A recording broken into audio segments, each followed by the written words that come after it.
All right, I didn't have the best week, but I felt most of my games were go either way games. I mean, I lost that Bears game, but I still thought I was on the right side. Chad Millman, CCO Action Network, all odds provided by FanDuel. So it's a bounce back week. Didn't love all the lines. There's a lot of +3 or -3, and I think the numbers are right. So as we venture into Sharper Square on a Friday morning, I'll start with one of those games. Texans getting 3. Or 3.5. The Texans have been in most of their games. Washington's short week comes off a highly emotional win where they played nearly perfect football. We tend to get a little hyperbolic if a team looks great on a standalone game. Texans at home getting a field goal or more, I'd take that side. Go look at their results. They've been in games, sharp or square. Sharp, 100% sharp. This was immediately bet. I bet it at +3. Unfortunately, I bet it too early. It went up to 3.5. The wise guys have now come back and taken it down back to 3. There might be a couple 3.5s out there. If you can find a 3.5, take it. 3 is still the right side for me. It's a huge pros Joe's game. About 80% of the money coming in on the Texans and about 58% of the money coming in on the Commanders. The Texans, you mentioned it, they outplayed the Giants. Look, they averaged 6 yards per play against the Giants. They completely outplayed them. There's massive Washington inflation after beating Philly on Monday night. This was the first game that I bet. Tuesday morning, looked at the lines, saw the Texans at +3. I was worried it was going to go to 2.5. I was worried the wise guys would nail it. Through week 10, the Texans have been the unluckiest NFL team per our luck rankings, which quantifies a lot of different metrics that basically say this team will regress back to the mean. They have been incredibly unlucky against the Giants. 2 red zone turnovers, 2 red zone field goals did them in. You're getting a couple of points of value based on the perception right now. Take the Texans.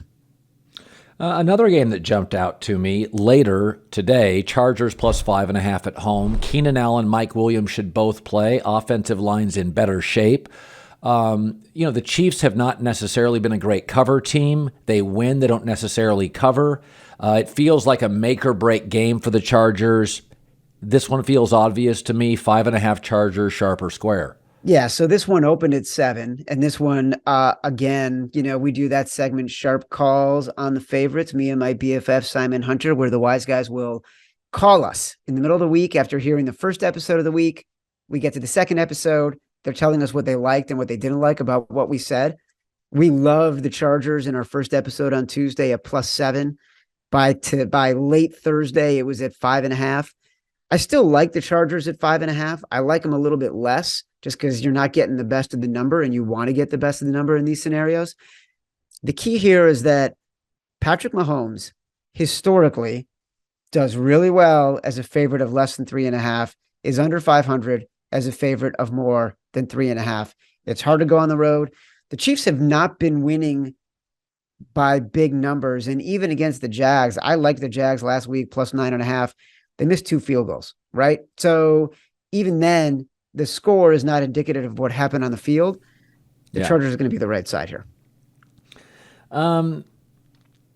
It's really interesting. I'm going to take the Eagles -6.5 at the Colts.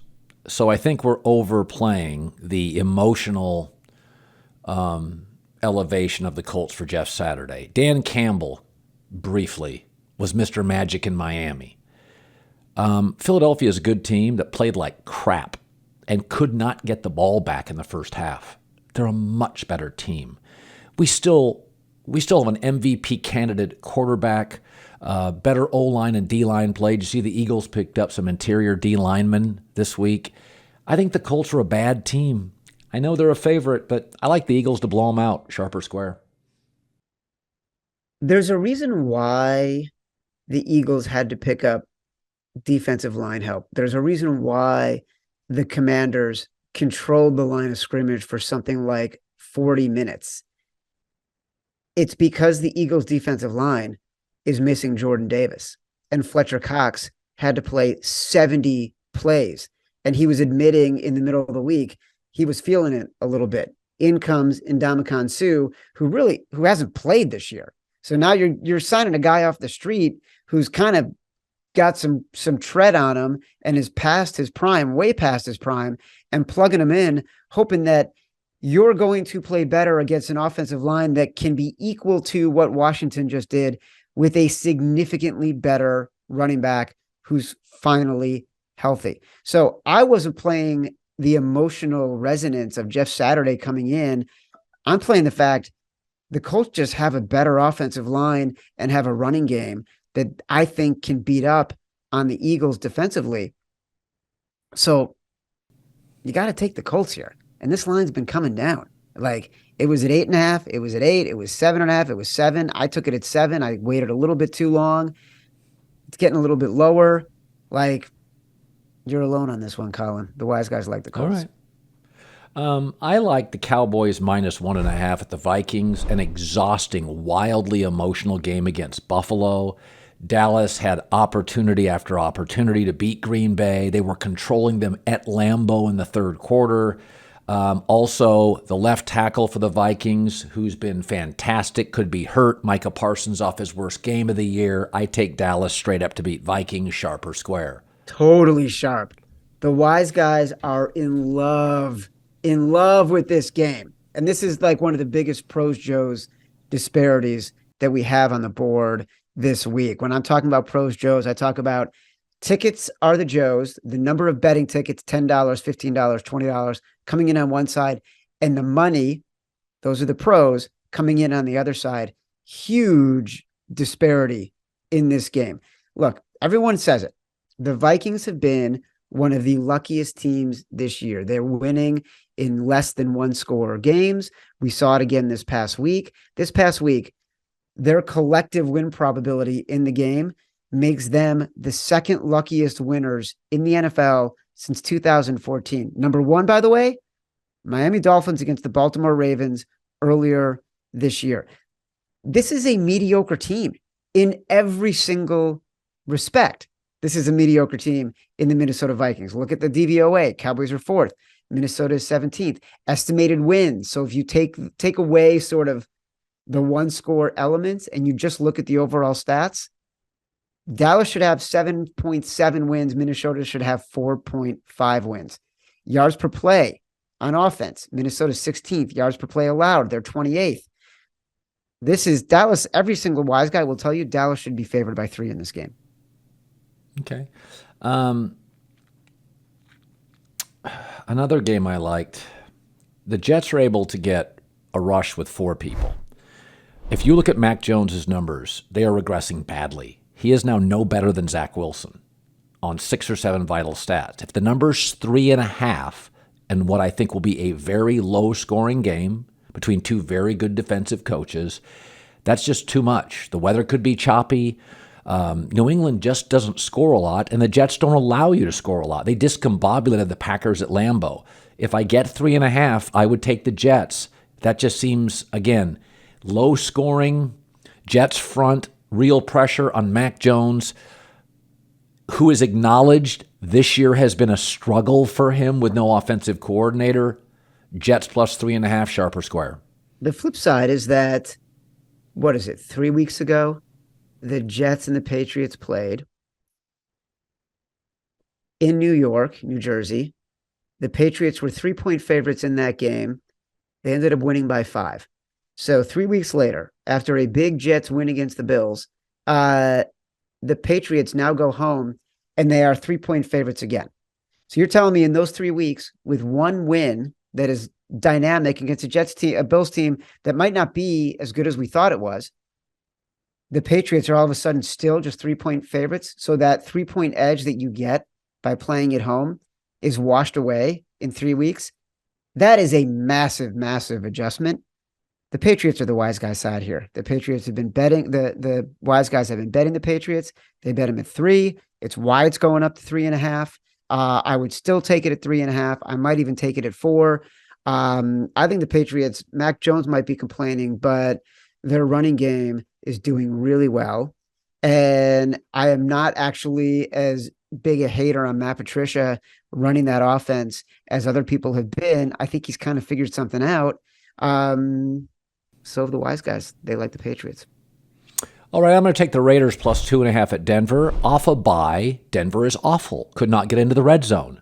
The Raiders are in 6 one-possession losses. They're in games. They have a legitimate quarterback. They have a functional coach. Denver can't be a favorite over anybody. Can you imagine coming in off a bye week and you can't get into the red zone?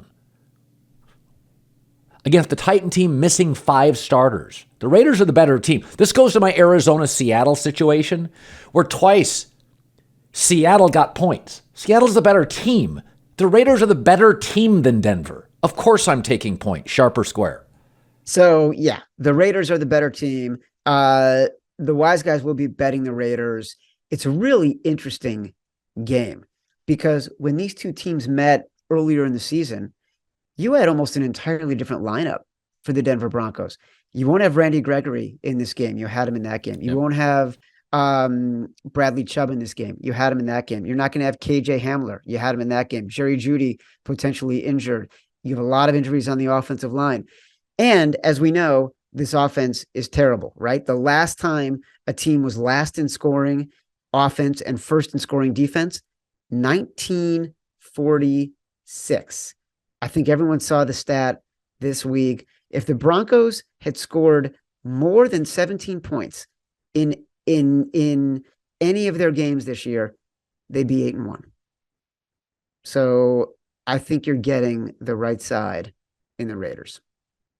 All right, we always finish with 2 things. I ask you about a game that I'm not going to bet. You can potentially talk me into it. Bears plus 3 at the Falcons. Chicago would have been my side. I thought they outplayed Detroit. But Atlanta can take the ball away from you with the run game and Justin Fields, who's a little heavy-legged now because they're depending on him a lot. How would you play it? So I like the Bears in this game, but I'm waiting to see if it gets back to 3.5. It was at 3.5. I think if it can get there, I'd probably play the Bears. At a field goal, it's a pass for me. But honestly, the Bears, the last few weeks have been offensive juggernauts, right? And This is the one thing that Justin Fields has shown other than his legs is when he's not being pressured, he's a pretty good passer. And right now, the Falcons can't get any pressure on the quarterback, the league's worst pressure rate, and their secondary is still shorthanded. Meanwhile, their offense has been fading a little bit. Marcus Mariota is sort of becoming who we thought he would be. And so are the Falcons going to be able to score enough to keep up with the Bears? They're both incredibly bad defenses. The Bears offense to me is a little more potent, and I think Justin Fields is a better quarterback. So I'm just hoping that the number as we get closer to the game gets back up to 3.5. Finally, in sharper square, Chad Millman, give me a game I haven't brought up that you think is a gem. Well, look, you brought up the Chargers, which I was surprised and pleasantly surprised that you brought them up. You threw the Broncos at me, which we hadn't even talked about, and sort of when I start to get word of what you might be interested in. So the other game that is interesting to me, let me see if I can convince you of this, because last week we talked about the Niners and the Chargers, and I told you I was making an executive decision. The wise guys were really all over the Niners. I loved the Chargers in this spot, right? I'm going to do the same thing this week. The Steelers and the Bengals. The wise guys love the Steelers. They love that TJ Watt is back. They love Mike Tomlin as a home dog. They are impressed by their performance last week. So are we. We both love the Steelers last week.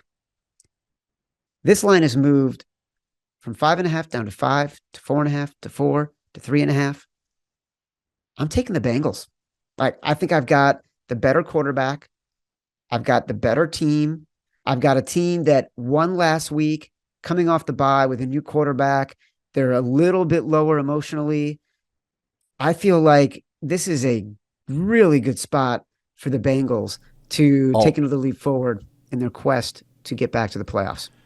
Also, the Steelers off a bye beat the Saints in a short week, so Kenny Pickett had extra days to prepare. Now, Kenny is the quarterback with fewer days to prepare against the significantly better quarterback. So So Burrow does. I at 3, I would take them. These divisional rivalry games are close, but Pickett now goes from having that advantage of extra prep to facing a significantly better quarterback that has the advantage over him. It does feel like the Bengals are the side. It does feel like the Bengals are the side. I will tell you, I don't know that it's going to get to 3. I hope it does. I took it at 3.5 because I'm starting to see numbers out there where it could go back to 4 before it goes back down to 3. So I took it at 3.5. I might have rushed. I got a little antsy. I don't know. Sometimes I get impatient, but it'll be interesting. Look, when we do the podcast, when we do the favorites, when Simon and I do the favorites, we will have one bet every week that we call our big balls bet of the week. It's the bet that nobody else is making, that feels kind of ugly. And we were debating this week between the Chargers and the Bengals, and we ultimately went with the Bengals. All right, Millman, good stuff. I'm trying to bounce back this week. As always, all odds provided by FanDuel. Thanks, buddy. Good to see you, man.